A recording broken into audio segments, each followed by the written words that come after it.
Alick हिकु हरण जो क़िस्म आहे जेको दुनिया जे वॾनि हरणनि मां हिकु आहे।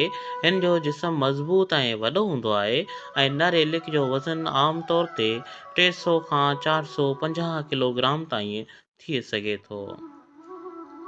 एलिक जी सभ खां नुमाया ख़ासियत संदसि सिंग आहिनि। उहे हर साल बहार में निकिरंदा आहिनि।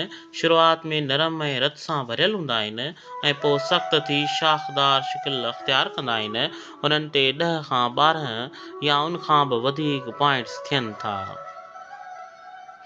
एलिक जो समाजी निज़ाम दिलचस्प आहे। हू आम तौर ते ग्रुपनि में रहे थो। मादियूं ऐं बछड़ा गॾु रहनि था, जॾहिं त नर अक्सर अलॻि ग्रुपनि में हूंदा आहिनि।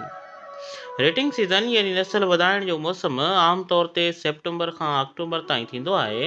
हिन वक़्तु नर एलिक हिकु ताक़तवर आवाज़ कढे थो जंहिंखे बिगल कॉल चयो वेंदो आहे। हीअ आवाज़ मेलनि ताईं ॿुधण में अचे थो।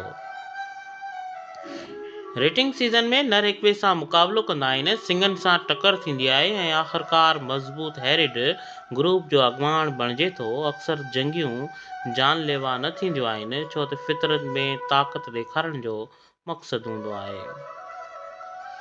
एलिक जी खुराक गाह ॿूटा ऐं पन आहे। सियारे में जॾहिं बर्फ़ थिए थी त हू सिंगनि सां बर्फ़ हटाए खाधो ॻोल्हींदो आहे। एलिक जो असुलु वतन उत्तर अमेरिका आहे, पर हू विच एशिया ऐं रूस जे कुझु इलाइक़नि में पिणु मिले थो। अॼु जे दौर में जंगलात जी वाढ, शिकार ऐं मौसमी तब्दीली जा ख़तरा आहिनि, जंहिं सबबु केतिरनि ई मुल्कनि में उन्हनि जी हिफ़ाज़त लाइ प्रोग्राम शुरू कया विया आहिनि।